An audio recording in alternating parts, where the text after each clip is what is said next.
Saudações, amigos do Primeiro Conceito. Estamos aqui mais uma vez com o nosso curso 2 em 1, Ciências Humanas e Redação, certo? Lembrando que a intenção do nosso curso é contribuir com você para que você aumente o seu repertório sociocultural e você consiga, alcançar a sua tão almejada nota 1000 na sua redação.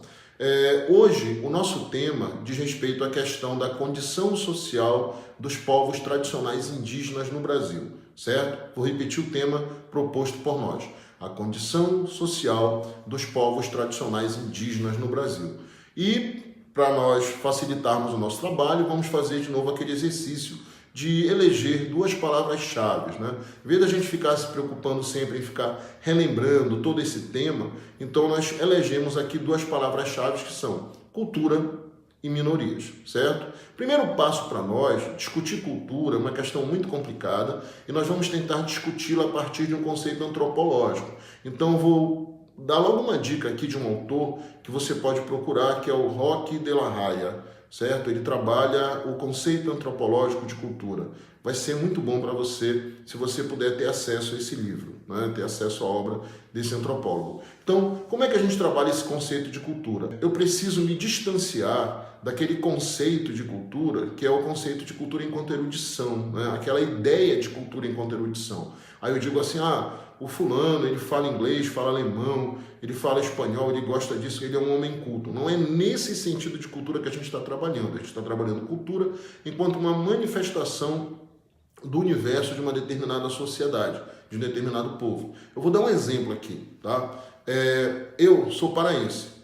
Então, a cultura paraense, ela se manifesta, entre outros aspectos, por meio da culinária. Nós criamos uma identidade entre nós a partir das nossas experiências culinárias, como açaí, maniçoba, tacacá. Isso faz parte da nossa cultura, certo? Determinados hábitos que um povo, que uma sociedade, que um grupo tem em comum, faz parte da sua cultura. Então, por exemplo, eu trabalho a questão da cultura indígena, certo? O que os indígenas têm em comum? Seu universo místico, sua forma de, digamos assim, de organizar a sobrevivência material, tudo está relacionado ao aspecto da cultura. E a outra palavra-chave, que é minoria, está relacionada não à questão quantitativa, certo? Quando você fala, por exemplo, que você inclui os grupos LGBT na condição de minoria, você não está falando da questão da quantidade de pessoas, certo? Você está falando de grupos que geralmente são desassistidos pelo poder público, que geralmente são, digamos assim, afetados por algumas práticas violentas, por algum tipo de preconceito, por algum descaso. É nesse sentido que você fala de minorias. Então, por exemplo, eu tratar a população negra como minoria, eu tratar as mulheres como minoria e eu tratar os indígenas como minoria também, certo?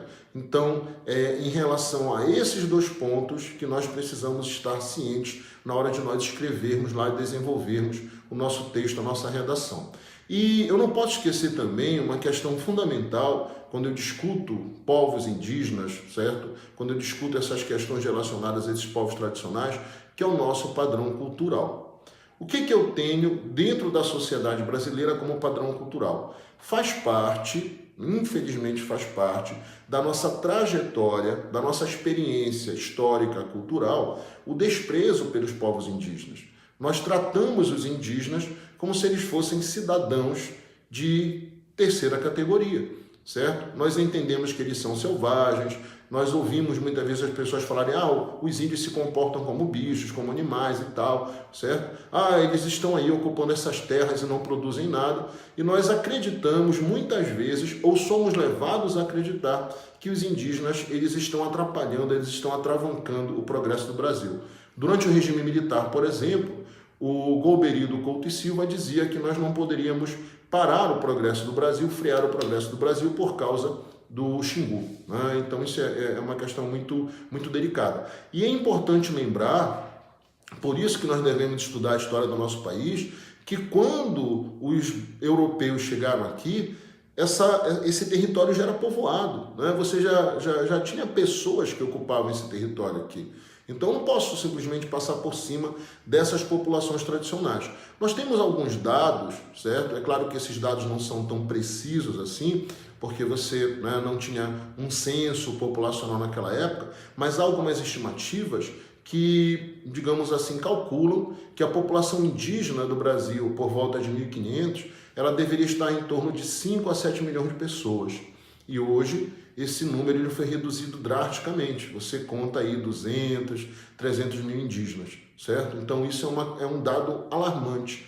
Você vai perceber que os indígenas eles constituem a única etnia que forma a população brasileira que sofre essa diminuição drástica no seu número, certo? Se você pensar que brancos e negros, quando vieram para cá, eram em número menor e hoje, né, digamos assim, superam em muito o número das populações indígenas, né? A quantidade de pessoas da população indígena.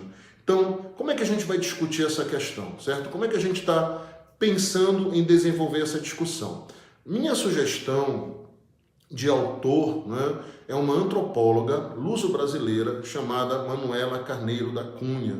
Tá? A Manuela Carneiro da Cunha ela tem uma obra muito vasta, alguns livros dela infelizmente já foram esgotados, mas ela se propõe a fazer uma discussão sobre políticas indigenistas no Brasil desde a época do Império. Né? Ela discute questões, por exemplo, que são levantadas desde a época do primeiro reinado com José Bonifácio, por exemplo, e vai pegando discussões mais atuais, tratando de leis, né, de questões que foram discutidas dentro da época do regime militar. Então, a Manuela Carneiro da Cunha, volto a dizer, uma antropóloga luso-brasileira, ela será uma leitura importante para nós.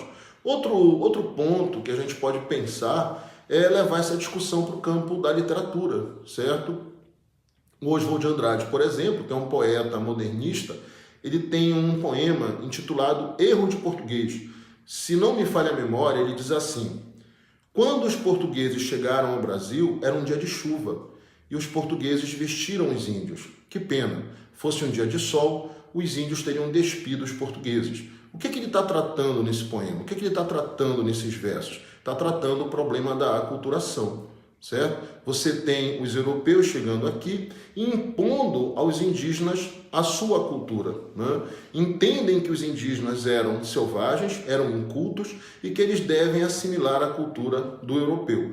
E dentro dessa discussão, só para nós, digamos assim, valorizarmos um pouco os aspectos históricos, você pode pensar no trabalho que foi feito pelos missionários, certo? De converter os índios à religião cristã, e esse processo de conversão dos indígenas à religião cristã envolvia, consequentemente, um processo de aculturação, fazer com que o índio abandone seus costumes, abandone seu idioma, abandone as suas divindades para abraçar o cristianismo. Outro ponto que eu acredito que seja fundamental para você é pensar a política do Marquês de Pombal para os indígenas, quando o Marquês de Pombal expulsa os jesuítas daqui e coloca em seu lugar o diretório, certo? Os índios saem da tutela da igreja e passam a ficar sob a tutela do Estado. Os historiadores, os pesquisadores, os especialistas no assunto, eles consideram que o processo de aculturação tornou-se mais violento, tornou-se mais profundo a partir do momento em que o Marquês de Pombal substitui os jesuítas, substitui os religiosos pelos seculares, nesse momento aí de assumir o controle, de assumir os cuidados em relação à população indígena. Tá? E se nós pensarmos em um filósofo, se nós quisermos trabalhar no campo da filosofia, podemos pensar o Jean-Jacques Rousseau, que é um filósofo genebrino, que se radicou na França, e o Rousseau é o cara que trabalha conosco a teoria do bom selvagem, certo? O homem nasce puro, mas a sociedade o corrompe. Essa teoria do Rousseau, ela contribui significativamente para você criar aquela imagem romântica do índio, né? Não, o indígena é um puro, é um homem puro, é como se fosse, né, uma criança grande, incapaz de cometer qualquer tipo de crueldade, de vilania ou coisa parecida. O que é importante para mim quando eu trabalho com o Rousseau? Por que eu devo, digamos assim, dar uma olhada no Rousseau, embora essa visão do Rousseau seja uma visão romântica?